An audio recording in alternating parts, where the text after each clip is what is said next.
Video dibuka dengan laporan berita tentang wabah global yang tidak terkendali. Orang-orang yang terinfeksi menjadi agresif dan berubah menjadi binatang buas dalam waktu singkat. Jam malam diberlakukan dan masyarakat diminta untuk tetap di rumah. Seorang ayah berbicara dengan istri dan anaknya melalui telepon, menyuruh mereka untuk segera pergi ke tempat aman sementara ia terjebak. Ia berjanji akan menyusul mereka. Terjadi kekacauan di jalanan, karakter utama berusaha melarikan diri dari kejaran orang-orang yang terinfeksi. Dalam kepanikan, seorang gadis kecil bernama Abby terpisah dan hampir diserang. Seorang pria menyelamatkan Abby dan membawanya ke tempat yang lebih aman.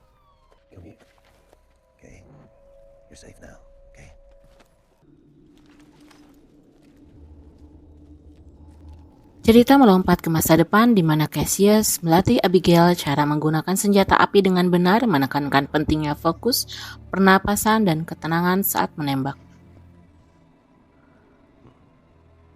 You know the drill. Well, we got 39 seeds that are good for a tropical climate. Abigail dan Cassius berdiskusi tentang rencana mereka untuk menjadi petani di wilayah beriklim tropis. Mereka berharap bisa menemukan kehidupan yang tenang di tepi laut.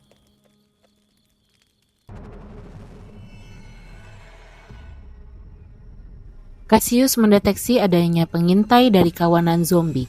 Ia memperkirakan ada sekitar 30 zombie di dekat mereka dan memutuskan untuk mereka harus segera pindah. At least 30 ferals. Get your gear. We're moving.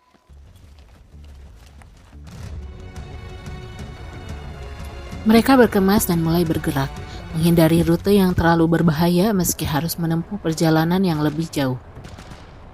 Mereka bertemu dengan kelompok penyintas lain yang sedang dalam masalah.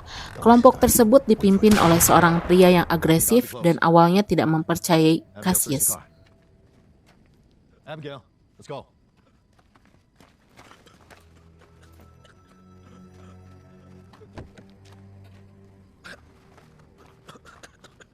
Here. Okay.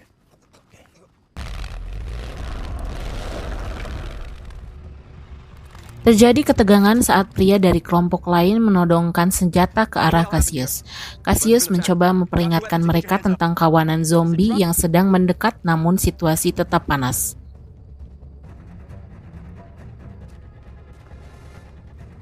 Look, we just wanted to warn you. Warn us about what? The ferals, we gotta get out of here.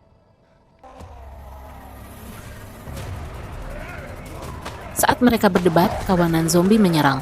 Kelompok penyintas tersebut panik. Cassius dan Abigail membantu mereka melarikan diri kembali ke mobil. Di tengah pelarian, terungkap bahwa salah satu penyintas wanita bernama Megan sedang hamil tua. Mereka kehilangan banyak perbekalan dan amunisi dalam serangan tersebut.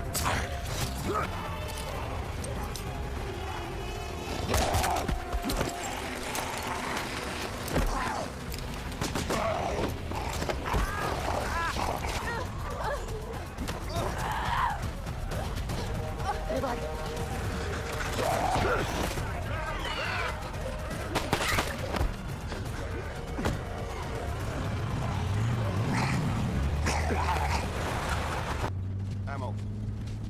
16 of the 9mm and 37 of the 5.56s. Damn it. David, by the way. Abigail. And the grumpy guy is Cassius. Salah satu anggota kelompok lain memperkenalkan dirinya sebagai David. Now what? Abigail dan Cassius mulai berinteraksi dengan mereka untuk mencari cara bertahan hidup bersama. Less exposed building. She won't hold that for long. Cassius memutuskan untuk mencari tempat berlindung sementara karena hari mulai gelap dan kondisi Megan yang tidak memungkinkan untuk berjalan jauh.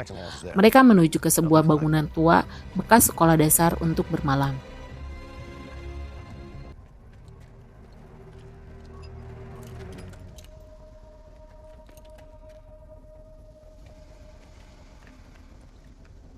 Tell me about the place you lived. What was it like? It's just an ordinary farm. Far from everything. Di tempat perlindungan, David menceritakan tentang pertanian tempat mereka tinggal sebelumnya yang hancur karena serangan zombie. What do you know about it? Ia juga menyebutkan tentang adanya koloni di tepi sungai, yang kabarnya aman dan memiliki dokter. And you? Megan menjelaskan bahwa koloni di atas air adalah satu-satunya tempat yang aman karena zombie telah membunuh banyak orang. And even the most important thing.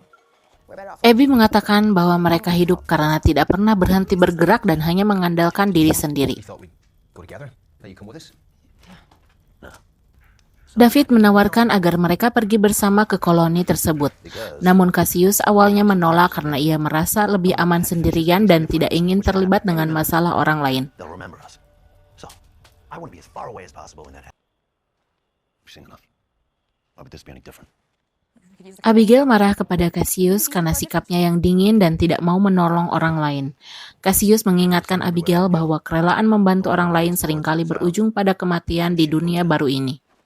Still, we can't just leave them alone. You said back in the old days people would help each other. You said that was a good thing. And still, But we didn't! no thanks to you. Fuck Abigail. Get off your high horse. You'll get us into trouble again. Next time, just think. Fucking think before you act. Thanks for today's lesson. It was really useful. I'll be on watch. We'll help you get to the colony. Akhirnya Cassius setuju untuk membantu kelompok David mencapai koloni tersebut. Setelah beristirahat sejenak, kelompok ini menyadari bahwa mereka harus segera bergerak karena diam berarti kematian.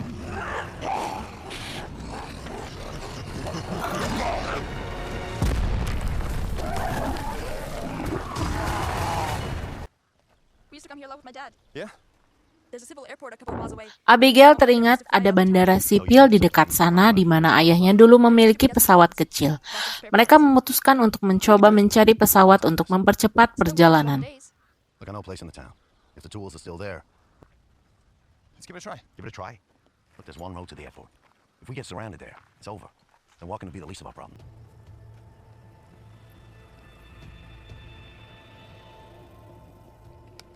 We've been shot. No long ago.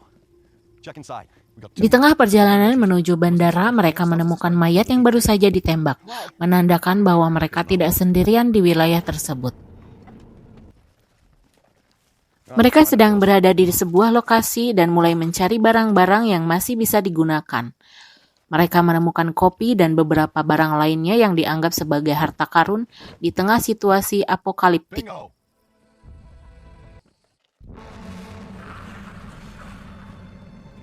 Abigail dan Megan berbincang mengenai bayi yang sedang dikandung Megan.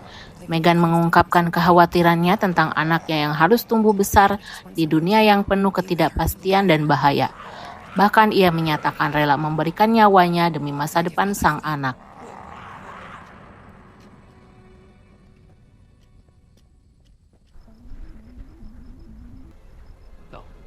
No, we shouldn't. That'd be a fucking stupid idea. Mereka menyadari bahwa mereka tidak bisa berlama-lama dan harus segera menemukan jalan atau kendaraan untuk melakukan perjalanan. Terjadi ketegangan kecil antara David dan Cassius mengenai langkah selanjutnya. Namun kemudian mereka menemukan hanggar lama milik ayah Abigail. How do we open it?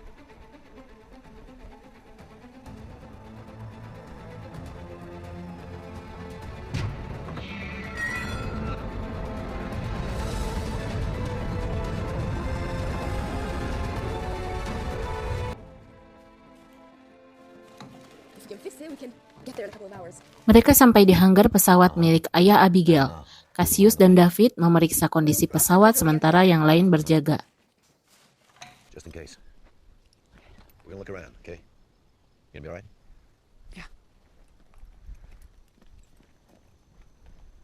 What do you say to Belle? Or Benedict if it's a boy? First of all, it's definitely a boy. Di sela-sela perbaikan, mereka sempat berbincang santai, termasuk David dan Megan yang membicarakan nama untuk bayi mereka. David tampak bekerja keras meskipun sempat frustasi karena kesulitan memperbaiki mesin pesawat. Do it. It's okay. Fucking shit! Let me see. It's okay. Sit back down. It's alright. Let me see. Come on. Oh my God, I hate it. I'm gonna fix the shitty airplane. I'm gonna get us to the boat town, okay? Hate that I'm always right. Suasana menjadi tegang ketika mereka menyadari bahwa waktu mereka sangat terbatas. Ada peringatan bahwa mereka para zombie akan datang dalam waktu 3 menit. What is it now? I don't care. No, I know. When can we take off? Why isn't the plane ready? Fucking airplane. Are you okay? No, we got 3 minutes! Wait, what happens in 3 minutes? They're coming! No, we'll be ready! They're coming! I don't want to die here, honey. Please hurry up. Dalam kondisi terdesak dan hanya memiliki waktu 60 detik, mereka bersiap untuk melakukan lepas landas darurat tepat saat para zombie mulai mendekat.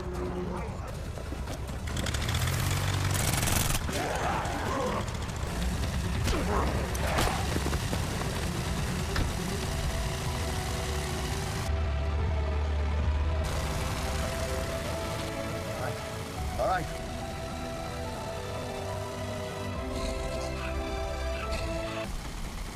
Hey, what's happening? I can't hold it. What? Mereka berhasil menerbangkan pesawat tepat waktu.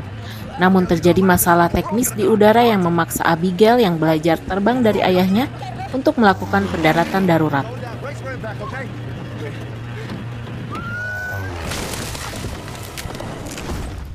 Pesawat mendarat dengan keras namun semua orang selamat. Mereka harus melanjutkan perjalanan dengan berjalan kaki.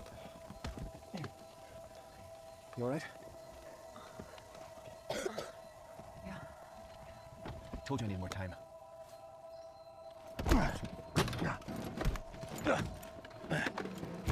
Okay, I got you. All right, let's go.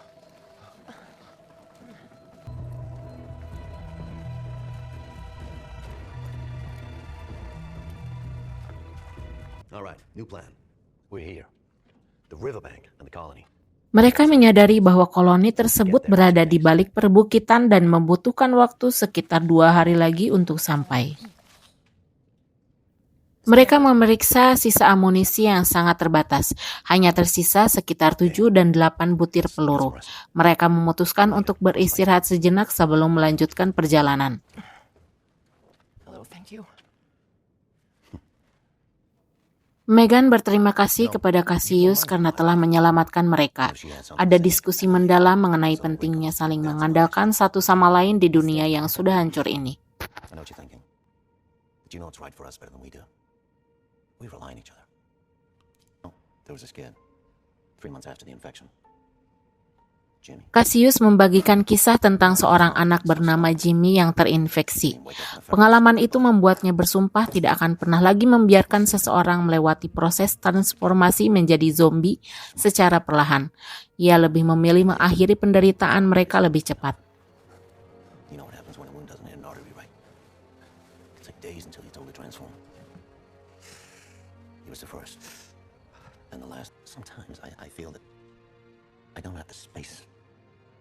Mereka mendiskusikan rasa sakit kehilangan orang-orang yang penting dan bagaimana terkadang membiarkan mereka pergi adalah satu-satunya pilihan yang tersisa. This place has been farmed. Must be people around.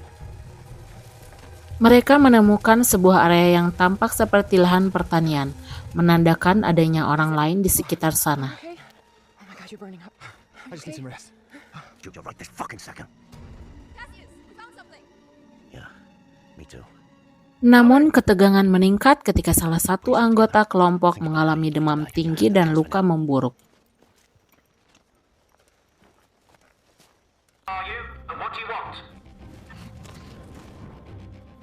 Mereka akhirnya berpapasan dengan seseorang yang mencurigai mereka. Mereka mencoba menjelaskan bahwa mereka adalah pengembara damai yang membawa wanita hamil dan hanya membutuhkan bantuan medis serta makanan. Setelah menyerahkan senjata sebagai jaminan keamanan, mereka diizinkan masuk ke tempat tinggal pria tersebut yang ternyata memiliki listrik dan fasilitas penelitian. Better. Thank you. Well, come on inside then. You have electricity. I do, yes. Not much. Just enough for my research. You some kind of scientist? I am. I graduated as an engineer. Myself and my wife, we did our research together. Pria itu menjelaskan bahwa ia adalah seorang insinyur yang melakukan penelitian bersama istrinya. Ia memiliki sistem listrik geotermal sendiri dan menanam sayuran serta buah-buahan untuk bertahan hidup. But I have my own vegetables and fruit. I even have...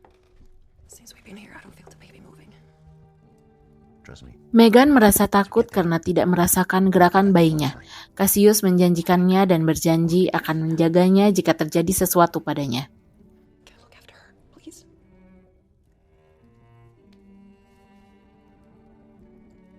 I promise. Hey. Situasi berubah mencekam ketika mereka menyadari bahwa mereka telah dibius. Sang ilmuwan mengungkapkan bahwa ia sedang melakukan eksperimen menggunakan frekuensi suara untuk mengendalikan para zombie. I am merely the shepherd of this brand new world. The time of mankind Ilmuwan is gone. tersebut menganggap dirinya sebagai penggembala dunia baru dan percaya bahwa era umat manusia telah berakhir. Ia juga tertarik untuk mengamati David karena David telah digigit namun belum sepenuhnya berubah.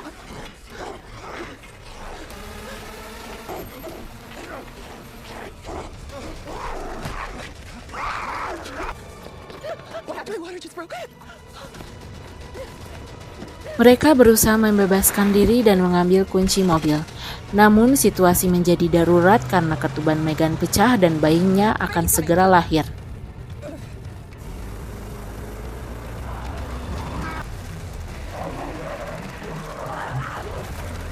Mereka melihat cahaya dari sebuah koloni di kejauhan.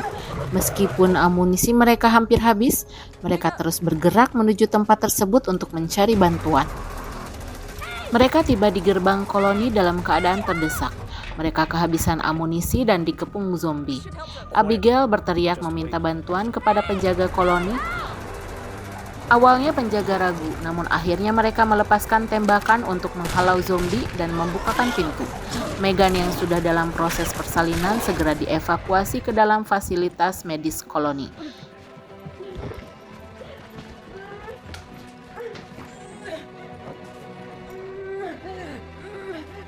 You're safe. Welcome to the King's Harbor. The King's Harbor. Fucking shit. George, pemimpin koloni, menyambut mereka. Ia menjelaskan bahwa koloni ini adalah tempat yang relatif aman dan mereka selalu membutuhkan tenaga bantuan. Listen, you saw the way the men were looking at Meski sudah aman, Cassius tetap waspada dan berencana pergi saat fajar. Hal ini memicu pertengkaran antara Abigail yang sudah lelah berpindah-pindah. Abigail menegaskan bahwa ia ingin tetap dan tidak ingin lagi hidup dalam kesendirian yang dipaksakan Cassius.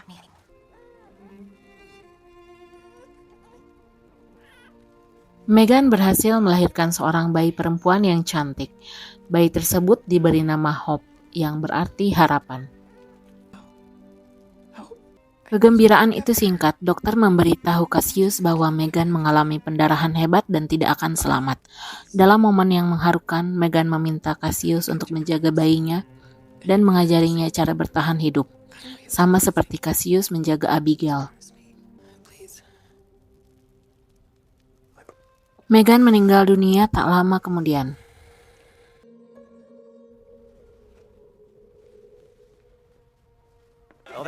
George mencoba meyakinkan Abigail untuk tetap tinggal.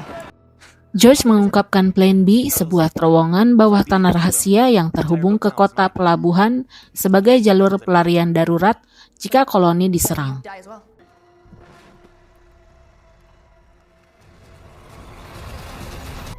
Ilmuwan gila yang sebelumnya mereka temui menggunakan alat frekuensi suaranya untuk menggiring ribuan zombie menyerang King's Harbor. Pertahanan koloni jebol dengan cepat.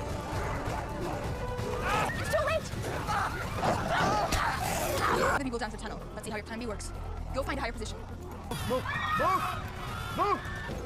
George memimpin warga menuju terowongan bawah tanah.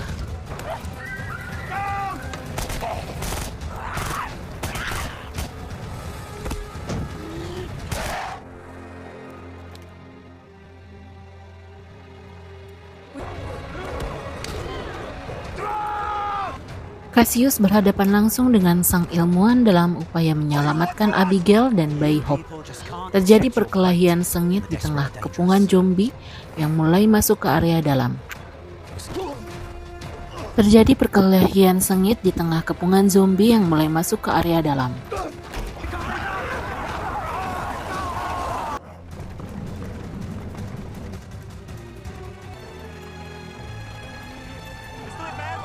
King's Harbor hancur total akibat ledakan besar yang dipicu untuk memusnahkan kerumunan zombie.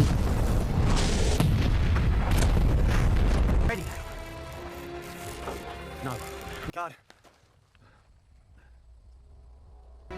Film berakhir dengan memperlihatkan Cassius dan Abigail yang berhasil selamat dari kehancuran koloni.